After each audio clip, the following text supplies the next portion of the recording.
저희 센터는 방학이 되면 그 유학생들은 코로나 이후에 이제 중국에 못 들어갔던 경험이 있기 때문에 이제 설날이 되면 정말 대부분 다 방학이 되면 들어갑니다. 그래서 제가 방학이 되면 이런 기대를 하게 됩니다. 올 방학 때는 조금 나도 좀 한가하게 지낼 수 있을까 뭐 이런 마음이 듭니다. 근데 제가 이번 주를 보니까요, 제가 굉장히 방학 내내 바쁘게 보냈는데 이번 주도 진짜 바쁘게 보냈습니다. 월요일, 화요일, 수요일은 대구 만촌중앙교회 그 교회학교 친구들이랑 제주도 선교 역사 탐방 수련회로 월화수 갔다 오고요. 목요일은 제가 섬기는 단체에 속한 단체에서 온종일 기도회가 있었고, 금요일은 단기선교학교 강의 영상 찍으러 서울에 갔다 왔습니다. 그리고 토요일은 대구의 어떤 교회에서 이주민 선교학교를 한다고 강의를 요청해서 강의 갔다가 어젯밤에 설교를 막 이렇게 마무리를 하고 오늘 아침에 여러분들을 만나고 있습니다. 네, 여러분 이렇게 생각하실 거예요. 저렇게 바쁘게 사는데 왜 살은 안 빠질까? 뭐 이런 생각도 하시고 되게 궁금하시죠? 저도 그게 제일 궁금합니다. 혹시 저를 위해 기도해 주실 분들은, 제가 20살 때부터 다이어트 시작했는데 27년 다이어트 종집으로 오래 찍을 수 있도록 기도해 주시면 감사하겠습니다. 그렇다고 제가 바쁜 것을 불평하거나 하소연하는 것은 절대로 아닙니다. 그럴 수가 없습니다. 왜냐하면 제가 진짜 초신자 때 막 은혜 넘쳐서 뭐 잘 모를 때 제가 이렇게 간절하게 기도한 것이 기억이 났습니다. 하나님, 하나님과 동행하는 삶을 살게 해주세요. 제가 이렇게 기도했습니다. 누가 강요한 것도 아니고요, 제 스스로 기쁜 마음으로, 그것도 하나님께서 그 기도를 들어주실 거라고 완전히 신뢰하고 그렇게 기도했습니다. 그래서 제가 뭐 불평불만할 게 없습니다. 사실 그때는 제가 우리 하나님께서 세상에서 가장 바쁘신 분인지 몰랐습니다. 그냥 하나님과 동행하는 게 좋으니까 그렇게 기도했는데 보니까 많이 바쁘시더라고요.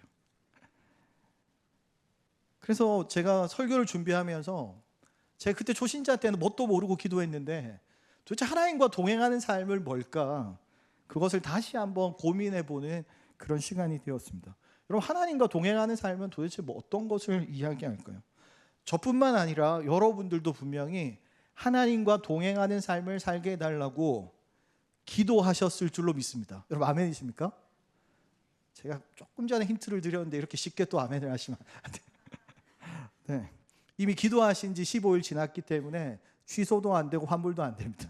여러분 이미 그렇게 기도하신 줄로 믿습니다. 근데 다시 한번 우리 자신에게 한번 진지하게 고민하면서 대답을 한번 해보셨으면 좋겠습니다. 여러분, 하나님과 동행하는 삶을 사는데 그 안에 어떠한 어려움과 힘든 상황이 닥치더라도 여러분 하나님과 동행하는 삶을 살고 싶으십니까? 여러분, 사실 우리의 속마음은, 진짜 우리의 깊은 속마음 안에는 이런 게 있습니다. 네, 하나님 맞습니다. 저 하나님과 동행하는 삶을 살고 싶습니다. 그런데요, 막 너무 힘들고 그러진 않았으면 좋겠습니다. 사랑하는 여러분, 우리 안에 우리 마음속 깊은 곳에 그런 연약함이 있다는 거예요.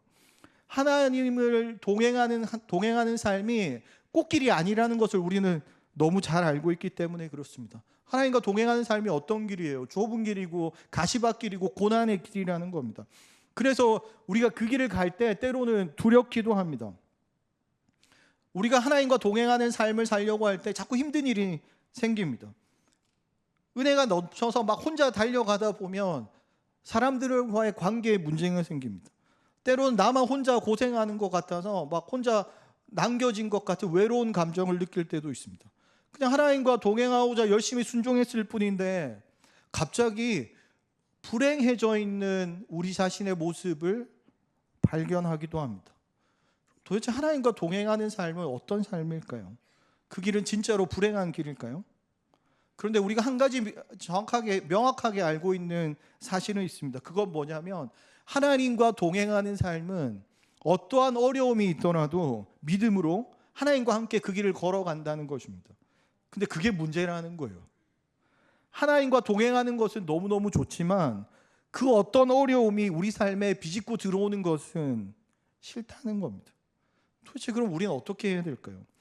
먼저 하나님과 동행하는 삶을 우리보다 먼저 하나님과 동행하는 삶을 살다가 진짜 극심한 어려움과 탈진, 죽음의 공포를 경험했던 한 사람을 소개하고자 합니다. 그 사람은 바로 사도 바울입니다. 우리와 똑같이 연약했고 두려워했고 떨기도 했습니다. 근데 바울은요, 끝까지 하나님과 동행하는 삶을 살았습니다. 어떻게 그 일이 가능했을까요? 오늘 본문 말씀을 통해서 우리가 한번 살펴보고자 합니다. 그럼 아시는 분은 아시겠지만 제가 성격이 매우 급합니다. 생긴 건 그렇게 안 생겼는데, 그죠? 성격이 굉장히 급합니다. 그래서 어떤 때는요, 뒤도 옆도 쳐다보지 않고 막 앞만 향해서 달려 나갈 때도 있습니다. 그런데 제가 하나님을 믿고 사역자로 한 17년을 살아오면서 그 진짜 한 아프리카의 속담이 제 안에 정말 절실하게 깨달아졌습니다. 그 속담이 뭐냐면 빨리 가려면 혼자 가고 멀리 가려면 함께 가라는 것입니다. 여러분, 제 인생에서 어쩌면 가장 힘이 넘쳤던 30대 초반에 사역을 시작해서 이제 40대 후반을 바라보는 그런 나이가 되었습니다. 제가 돌아보니까요, 때로는 막 너무 의욕이 넘쳐서 실수할 때도 있었고, 어떨 때는 막 혈기로 사역을 했던 적도 있는 것 같습니다. 어떤 때는요, 같이 하는 게 싫어서 혼자 막 밤새워서 일을 혼자 막 다 쳐내버린 적도 있는 것 같습니다. 근데 제가 그 사역의 기간 동안 분명하게 깨달은 것은요, 어떤 일이든 혼자서는 다 해낼 수 없다는 것입니다. 우리는 늘 혼자서 하면 더 잘할 수 있을 것 같은 유혹이 우리를 찾아오지만, 여러분, 실제로는 그렇지 않은 것 같습니다. 혼자서는 금방 지치기도 하고요, 실수하기도 하고 넘어지기도 하고 포기하기도 너무 쉽습니다. 혼자서 하다 보면요, 포기하기 너무 쉽습니다. 그냥 하다가 멈춰도 상관없잖아요. 그래서 포기하는 일도 잦은 것 같습니다. 근데 제가 지난 세월 동안, 특별히 제가 대청교회에서 사역하는 7년 동안 제가 그 사역들을 멈추지 않고 완주할 수 있었던 이유는 함께 했던 동력자들이 있었기 때문입니다. 함께 했던 교육자들, 그리고 함께 했던 성도님들이 있었기 때문이라고 저는 진짜 자신 있게 이야기할 수 있습니다. 저 혼자라면 절대 못했겠죠. 두려웠겠죠. 포기하고 싶었겠죠. 멈추고 싶었겠죠. 근데 함께하는 동력자들이 있기 때문에 그 일이 가능했다는 거예요. 물론 우리는 잘 알고 있습니다. 일반적으로 다른 사람들과 뭔가 함께 일을 한다는 것은 절대로 쉬운 일이 아닙니다. 왜냐하면 힘든 사람들이 늘 우리 곁에 존재하기 때문에 그래요. 그래서 우리는 속으로 이런 생각들을 하잖아요. 야, 저 인간만 없으면 진짜 잘 될 것 같은데, 이런 생각들을 우리는 종종 하긴 합니다. 여러분, 웃으시거나 고개를 끄덕하시면 여러분 반응하시는 거니까 그러시면 안 됩니다. 마음을 잘 유지하십시오. 밖으로 드러내지 마시고. 네. 근데 또 이런 경우도 있죠. 한 유명 강사가 이런 얘기 하더라고요. 그러니까 만약에 여러분들이 그런 공동체나 어떤 모임 안에서 여러분들을 힘들게 하는 사람들이 아무도 없다. 난 늘 행복하다. 난 늘 해피하다. 아무도 날 힘들게 하지 않는다. 만약에 그렇다면 여러분들이 그 안에서 힘들게 하는 사람일 수도 있대요. 그래서 제가 그 얘기를 듣고 좀 충격을 받았습니다. 그래서 진지하게 고민해 봤습니다. 나는 어디에 속할까? 제가 부끄럽지만 잠정적으로 강사가 말했던 남을 힘들게 하는 쪽에 더 가깝지 않을까라는 결론을 내렸습니다. 결정적으로 아니고 잠정적입니다. 마지막 자존심입니다. 잠정적으로 저는 후자가 아닐까, 그런 생각들을 하게 됐습니다. 혹시 여러분들 중에 제가 대청교회에 있으면서 같이 사역하셨던 우리 동력자님들 중에 저랑 사역하면서 힘드셨던 분들이 계시다면 죄송하다는 말씀을 전하고 싶습니다. 제가 그때 어려가지고 잘 몰랐거든요. 지금도 잘 모르지만. 사랑하는 여러분, 근데 한 가지 분명한 건 있습니다. 우리가 혼자서는 그 사역들을 해낼 수 없다는 거예요. 최고의 선교사였던 바울도 마찬가지였습니다. 여러분, 제가 바울에 대해서 계속 공부하고 있는데 바울은요, 진짜 최고의 선교사였습니다. 지금도 어떠한 선교 방법론보다 바울이 했던 그 선교 방법이 최고라는 거예요. 정말 대단한 사람이었습니다. 근데 바울의 상황은요, 최악이었습니다. 빌립보에서 매를 맞고 감옥에 갇혔습니다. 데살로니가에서는 유대인 핍박으로 도망할 수밖에 없었습니다. 아덴에서는 철학자들과 논쟁했는데 딱히 열매가 없었습니다. 바울은 육체적으로 정신적으로 완전히 탈진한 상태였고요. 좌절감에 빠져 있었습니다. 그 상태가 어땠습니까? 고린도전서 2장 3절에 이렇게 얘기합니다.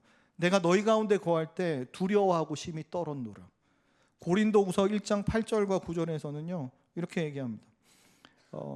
형제들아, 우리가 아시아에서 당한 환난을 너희가 모르기를 원하지 아니하노니 힘에 겹도록 심한 고난을 당하여 살 소망까지 끊어지고 우리는 우리 자신이 사형 선고를 받은 줄 알았으니. 여러분, 바울은요 그 죽음의 위기와 절망감에 사로잡혀 있었습니다. 그런 바울이 완전히 탈진한 몸을 이끌고 아덴에서 고린도에 도착한 것입니다. 그럼 고린도가 어떤 도시였습니까? 정치적, 상업적으로 완전히 최고의 중심지였습니다. 하지만 잘 아시다시피 도덕적으로는요 완전히 타락한 도시였습니다. 온갖 종교가 판치면서 신전에서는 성적 타락이 극에 달했습니다. 완전히 탈진한 상태에서 진짜 답이 없는 그 땅에 도착한 것입니다. 순종해서 왔는데요 아무런 길도 보이지 않습니다. 그때 하나님께서 붙여주신 동력자가 나타납니다. 1절에서 3절 말씀인데요 우리 좀 천천히 1절에서 3절 말씀 한 목소리로 한번 읽어봤으면 좋겠습니다. 시작. 그 후에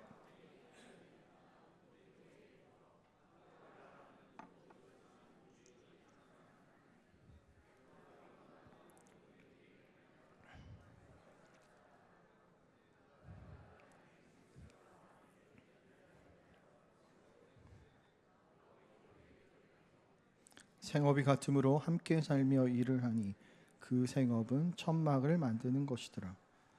여러분, 거기서 만난 사람은 함께 천막 만드는 일을 하는 브리스길라와 아굴라였습니다. 여러분, 바울이 아굴라와 브리스길라와 함께 그 천막을 만들면서 느낀 기쁨은 어떤 것이었을 것 같습니까? 진짜 너무너무 고통스러운 상황 가운데 있었는데 함께 예수님을 믿는, 함께 하나님을 믿는, 그리고 같은 일을 하는 동력자들이 그 자리에 나타난 거예요. 하루 종일 아마 같이 천막을 만들면서 하나님이 하실 일들에 대해서 이야기했을 겁니다. 복음 안에서 마음을 나눌 동력자들이 옆에 있는 것만으로 바울은 탈진한 상태에서 회복되기 시작했습니다. 그래서 바울은 그들과 함께 있으면서 다시 힘을 얻고 회당에 가서 예수 그리스도를 증거하기 시작했습니다. 스토리상 이쯤 되면 뭔가 좋은 일이 있으면 좋겠는데요 그렇지 않습니다. 바울은 여전히 어려움에 부딪힙니다. 유대인들이요 그 복음을 전하는 바울을 대적하고 비방하기 시작합니다. 바울은 최선을 다해서 복음을 전했지만 받아들여지지 않았습니다. 사도행전 18장 6절에 이렇게 얘기합니다. 그들이 대적하여 비방하거늘 바울이 옷을 털면서 이르되 너희 피가 너희 머리로 돌아갈 것이요 나는 깨끗하니라 이후에는 이방인에게로 가리라 하고, 바울이요 그렇게 복음을 전하다가 도저히 안 돼서 옷을 털고 자기는 깨끗하다고 이야기합니다. 그게 무슨 뜻입니까? 나는 최선을 다해서 하나님 말씀에 순종해서 여러분들에게 복음을 다 전했습니다. 하지만 이 복음을 받아들이지 않는 것은 여러분들의 책임입니다. 그래서 저는 이방인에게 떠납니다. 이렇게 이야기하고 있다는 거예요. 그럼 바울은 하나님과 동행하고 있습니다. 그럼 바울은 하나님과 정말 온 힘을 다해서 동행하고 있습니다. 아주 철저하게, 그리고 처절하게 하나님과 동행하고 있습니다. 진짜 딱 죽을 것 같은 상황에 겨우 동력자들로부터 힘을 얻고 말씀에 순종해서 회당에 가서 유대인들에게 복음을 전했는데 딱 거절당한 거예요. 깔끔하게 거절당합니다. 이런 게 어디 있습니까? 그럼 하나님 왜 그러십니까? 좀 소망을 주면 좋을 텐데 정말 죽을 것 같은 상황에서 온 힘을 내가지고 말씀에 순종했는데 아무런 일도 일어나지 않습니다. 아니요, 복음을 받아들이지 않고 자기를 비방하고 또 무시하고 핍박합니다. 제가 설교를 준비하면서 만약에 내가 이런 상황이었으면 어떨까? 막 그런 고민을 해봤는데요. 제가 탄식이 나오더라고요. 와, 내가 이런 상황이면 나 어떻게 반응했을까? 저는 막 용기가 없어서 하나님한테 따지지 못하고 속으로 이렇게 했을 것 같습니다. 막 이렇게 했을 것 같습니다. 왜? 막 이러면서 너무하신 거 아닌가? 막 그런 생각들을 막 머릿속에서 막 했을 것 같아요. 하나님, 제가 하나님 동행하는 삶을 살겠다고 제가 진짜 목숨 걸고 이렇게 하는데 하나님 어떻게 제 삶 가운데서 이렇게 일하실 수 있습니까? 막 그런 마음들이 가득했을 것 같습니다. 그런데요, 바울이 진짜 대단한 이유는 그런 상황 가운데서 하나님과 동행하는 일을 멈추지 않는다는 거예요. 그럼 도대체 어떻게 그런 일이 가능했을까요? 혼자가 아니었거든요. 바울은 혼자가 아니었습니다. 하나님 붙여주신 동력자들이 또 있었습니다. 5절에요. 이렇게 말합니다. 실라와 디모데가 마게도냐로부터 내려오매 바울이 하나님의 말씀에 붙잡혀 유대인들에게 예수 그리스도로 밝히 증언하니. 여러분, 힘들고 어려운데 또 동력자들을 보내주세요. 바울이 마음이 어땠을까요? 아마 눈물 날 만큼 기뻤을 것이고 위로가 되었을 것입니다. 여기 말씀에 붙잡혔다 이렇게 얘기하는데요. 이건 뭐냐면 말씀에 완전히 사로잡혀 있는 그런 상태를 말합니다. 그럼 어떻게 바울이 그럴 수 있었을까요? 바울이 그럴 수 있었던 이유는 동력자들이 와서 바울의 그 어떤 말씀을 전하는 것 이외에 다른 필요들을 동력자들이 채워줬기 때문에 가능한 일이었다는 거예요. 바울이 힘들고 지쳐 있었지만 바울의 그 힘들고 어려운 부분들, 정서적인 문제, 감정적인 문제, 그리고 필요한 어떤 재정적인 문제들을 그 동력자들이 채워줬을 것입니다. 그래서 바울은 온전히 복음 전하는 일에 집중할 수 있었습니다. 근데 그 뒤에 어떤 일들이 일어납니까? 7절과 8절입니다. 거기서 옮겨 하나님을 경외하는 디도 유스도라 하는 사람의 집에 들어가니 그 집은 회당 옆이라. 또 회당장 그리스보가 온 집안과 더불어 주를 믿으며 많은 고린도 사람도 듣고 믿어 세례를 받더라. 여러분, 말도 안 되는 일이 일어납니다. 회당장 그리스보가 그의 온 집안이 믿고 세례를 받게 된 곳입니다. 여러분, 회당장이 어떤 사람입니까? 그 유대 사회에서 가장 인정받는 사람, 가장 경건한 자로 인정받는, 그러니까 유대 공동체의 가장 핵심적인 그런 사람이었습니다. 그가 예수님을 믿게 되면 그 사회에 굉장히 혼란스러운 일이 일어날 겁니다. 그렇죠. 유대인이, 그것도 그냥 유대인이 아니고 회당장이 예수 그리스도를 믿는다고 고백하고 세례를 받은 그런 일들이 일어납니다. 도저히 무너뜨릴 수 없을 것 같던 그 견고한 벽이 무너진 것입니다. 여러분, 유대인 사회에서 가장 한복판에, 가장 중심에 진짜 핵폭탄을 떨어뜨린 거예요. 그런데 그런 놀라운 열매가 있기까지 바울은 누구와 함께 있었습니까? 동력자들과 함께 있었습니다. 그는 혼자가 아니었습니다. 죽을 것 같은 상황 가운데서요, 힘을 낸 이유는 동력자들이 그와 함께 있었기 때문입니다. 그리고 또 바울은 어떠한 순간에도 하나님과 동행하는 것을 놓치지 않았습니다. 사랑하는 여러분, 하나님과 동행하는 사람들에게 하나님께서 주시는 선물이 있습니다. 그게 바로 동력자입니다. 동력자. 우리가 하나님과 동행하는 삶을 살겠다고 때로는 큰 소리 쳐보지만 그 길을 우리 혼자 가기에는 너무 우리는 연약한 존재입니다. 우린 그 길을 갈 때 두려울 때도 있고요, 도망하고 싶을 때도 있습니다. 그런데 우리가 우리 힘으로 다 할 수 없는 그 순간에, 그때를 위해서 하나님께서 우리에게 미리 동력자들을 보내주셨다는 거예요. 그 동력자가 어디에 있습니까? 동력자가 멀리 있지 않죠. 우리 가까이에 있습니다. 그럼 한번 여러분에게 붙여주신 동력자들을 한번 떠올려 보십시오. 그럼 우리 좌우를 한번 바라보십시오. 그리고 집에서도 한번 잘 찾아보십시오. 집에서도 하나님께서 붙여주신 분명히 동력자가 있을 겁니다. 늘 함께 있어서, 늘 함께 있어서, 우리가 늘 한 공간에 있어서, 우리가 늘 한 교회에 있어서 귀한 줄 모를 뿐이지 그들은 하나님께서 우리에게 붙여주신 동력자입니다. 제가 설교를 시작할 때 이렇게 질문했습니다. 여러분, 하나님과 동행하는 삶을 살고 싶으십니까? 이렇게 질문했습니다. 근데 제가 생각해 보니까요, 질문이 조금 잘못된 것 같습니다. 그건 우리가 원하고 원하지 않고의 문제가 아닙니다. 하나님과 동행하는 삶은요, 애초에 하나님께서 우리를 불러주시지 않았다면 애초에 그건 불가능한 일입니다. 하나님께서 저와 여러분을 불러주시지 않았다면 우리 하나님과 동행하는 삶 자체가 불가능한 것입니다. 여러분, 우리가 어떤 존재였는지 여러분 기억나십니까? 너무 오래전이라 잊어버리셨을 수 있을 것 같은데요, 우리는 철저하게 죄인이었습니다. 바울이 복음 전할 때 듣지 않고 비방하고 대적하던 그런 유대인들과 같이 동일한 그런 사람들이었다는 거예요. 복음을 받아들이지 않고 하나님을 대적하던 존재가 바로 저와 여러분이었습니다. 그래서 죄로 죽을 수밖에 없는 존재가 바로 우리들이었습니다. 그런 우리들을 하나님께서 먼저 불러주시고 택해 주셨다는 겁니다. 그것도 하나님과 동행하는 삶을 살 수 있는 존재로 불러주셨습니다. 그 길이 어떻게 가능하게 된 것입니까? 바로 우리 예수님께서 십자가에서 죽으시고 부활하심으로 열린 길입니다. 우리가 하나님을 동행할 수 있는 것은 우리의 의지나 노력 때문이 아니라 예수님께서 십자가상에서 그 길을 여셨던 것입니다. 죄와 사망의 길을 우리 대신 걸으시고 영원한 생명의 길을 우리에게 허락하셨습니다. 그게 무슨 뜻입니까? 우리가 가는 이 길이 아무리 멀고 험하다고 해도요, 우리 곁에 늘 주님께서 함께 계신다는 거예요.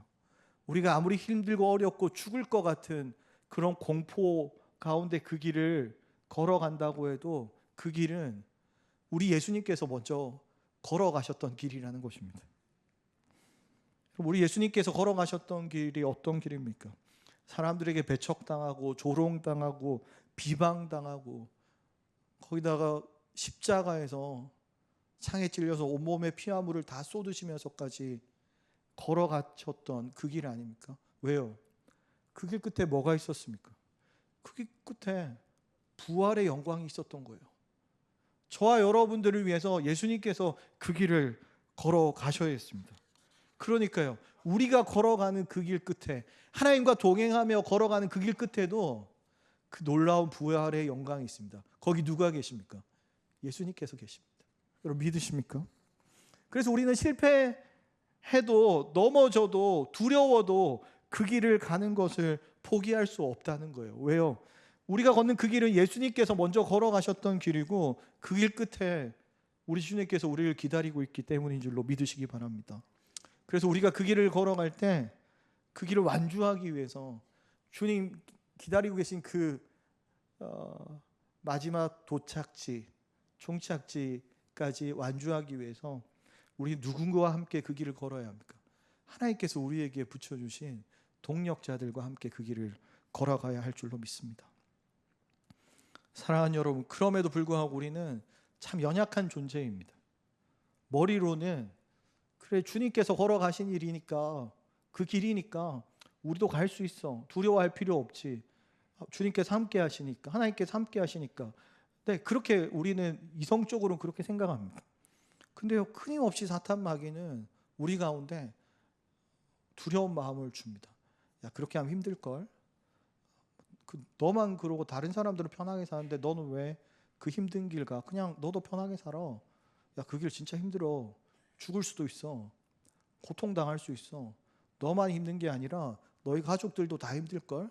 너희 자녀들도 힘들게 될걸? 그렇게 끊임없이 우리를 유혹한다는 거예요. 그 때로 우리 마음 가운데는 에이, 그래 뭐 나도 좀 편하게 살자. 그렇게 살면 되지 뭐. 내가 뭐 교회를 떠나는 것도 아니고 하나님 떠나는 것도 아니고 조금 좀 타협하지 뭐. 이런 유혹들이 끊임없이 우리를 찾아옵니다. 그렇게 두려워하는 우리들에게 하나님께서 말씀하십니다. 뭐라고 말씀하십니까? 9절과 10절입니다. 밤에 주께서 환상 가운데 바울에게 말씀하시되 두려워하지 말며 침묵하지 말고 말하라. 내가 너와 함께 있음에 어떤 사람도 너를 대적하여 해롭게 할 자가 없을 것이니 이는 성중에 내 백성이 많음이라 하시더라. 그럼 내가 너와 함께 있고 어떤 누구도 너를 해하지 못할 거라고 하나님께서 약속해 주십니다. 누가 우리와 함께 하신다고요? 하나님께서 함께 하십니다. 누구와요? 저와 여러분과 하나님께서 함께 해주신다는 거예요. 하나님께서 저와 여러분과 함께 해주심을 여러분 믿으십니까? 네, 약속해 주셨습니다. 말씀 가운데서 약속해 주셨습니다. 저는 이 사실을 분명히 믿습니다. 제가 사역하면서, 특별히 교회 사역하고 또 선교사로 나와서 사역하면서 정말 하나님께서요, 끊임없이 이런 경험들을 하게 하십니다. 하나님께서 진짜 함께 하시더라고요. 제가 제 신앙생활에서 늘 붙들고 사는 말씀이 있는데요. 그게 마태복음 28장 19절 20절 말씀인데요. 그 앞에 너무 중요한 그 임령이 나오지만 저는 마지막에 그 말씀, 세상 끝날까지 너희와 항상 함께 하리라, 이 말씀을 붙들고 살아갑니다. 하나님께서 우리에게 동력자만 주시는 것이 아니라 하나님께서 진짜 함께 계신대요. 여러분 믿으시기 바랍니다. 그 힘든 상황에서 바울을 마지막까지 붙들어 준 것은 바로 하나님의 말씀이었습니다. 두려워하지 말라, 내가 너와 함께 있단다. 두려워하지 말라, 내가 항상 너와 함께 있을 거야. 세상 끝날까지 너와 함께 있을 거야. 하나님께서 그렇게 말씀하신다는 거예요. 그 말씀이 바울을 다시 일으켰습니다. 그러니까 여러분 두려워하지 마십시오. 하나님께서 함께 하십니다. 그리고 하나님께서 붙여주신 동력자들이 우리와 함께 합니다. 그런데요 여러분들은 하나님께서 여러분들에게 보내주신 동력자들을 어떻게 생각하십니까? 하나님께서 보내주신 동력자들을 귀하게 여기십니까? 얼마나 귀하게 여기십니까?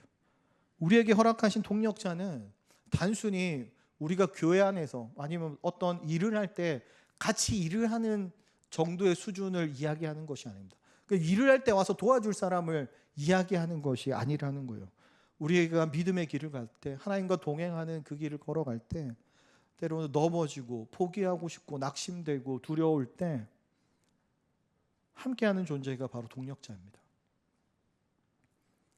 동력자끼리는 서로 부족하고 서로의 연약함을 너무 잘 알기 때문에 그 연약함을 이해하고 채워줄 수 있는 존재가 바로 동력자입니다. 제가 지난 설교 때 얘기했던 찐친 있잖아요. 진짜 친구. 교회 안에서 찐친이 바로 그 동력자를 이야기하는 것입니다. 지금 여러분 가장 가까이에 있는 동력자들을 한번 떠올려 보십시오. 하나님께서 여러분들에게 어떤 동력자를 보내주셨습니까? 그리고 여러분들은 그 어떤 누구에게 동력자인 것도 여러분 한번 떠올려 보십시오. 여러분 누구에게 동력자가 되어주고 있습니까? 하나님께서 여러분에게 붙여주신 브리스길라와 아굴라, 실라와 디모데가 분명히 있습니다. 근데 우리는 때로 그런 동력자들을 늘 함께 있으니까, 늘 가까이 있으니까 귀하게 여기지 못할 때도 참 많은 것 같습니다. 혹시 우리 주위의 동력자들 중에 믿음의 길을 걸어갈 때 가는 중에 지쳐 보이거나 힘들어하는 그런 분들이 있습니까? 그런 분들이 있다면 우리가 동력자로서 우리가 할 수 있는 일들을 함께 했으면 좋겠습니다. 근데 저도 이렇게 공감 능력이 떨어져서 뭐 이렇게 말로 이렇게 위로하거나 뭐 이렇게 따뜻한 그런 얘기는 잘 하지 못하는 것 같습니다. 그러면 도대체 우리는 어떻게 할 수 있을까요? 그냥 이걸 하면 좋을 것 같습니다. 동력자들에게 내가 당신 옆에 항상 있습니다. 그거를 해주시면 좋을 것 같습니다. 그냥 함께 있고 걱정 마, 내가 항상 너랑 같이 있을게. 주님 만나는 날까지 난 너랑 같이 있을 거야. 그냥 네 옆에만 있을게. 아무 대화하지 않아도 괜찮고 뭐 아무런 소통을 하지 않아도 괜찮고 그냥 옆에 있다는 그 사실만 우리가 전할 수 있으면 좋을 것 같습니다. 그래서 혹시 우리 주위에 힘들어하는 동력자가 있다면 정말 바울에게 붙여주신 동력자처럼 그냥 함께함으로 그들이 지치지 않고 주님 주신 그 길을 끝까지 달려갈 수 있도록 함께하는 그런 일들이 우리 가운데 있었으면 좋겠습니다. 말씀을 마무리하겠습니다. 하나님께서 우리 교회 대청교회 가운데 주신 그러니까 대청교회를 통해서 하실 일은 너무 명확합니다. 뭡니까? 구서동과 금정구와 부산과 온 세상 가운데 이 복음이 흘러가는 것입니다. 그 일을 위해서 저와 여러분을 하나님께서 동력자로 불러주셨습니다. 그 일은 하나님께서 반드시 다 하실 것입니다. 근데 그 길을 걸어갈 때 저와 여러분이 하나님과 동행하면서 함께 걸어간다는 거예요. 하나님과 동행하고 동력자들과 함께 걸어갑니다. 근데 그 길 걸어갈 때 힘들고 어려울 일이 분명히 있을 겁니다. 때로는 두려울 수도 있습니다. 때로는 고통스러울 수도 있습니다.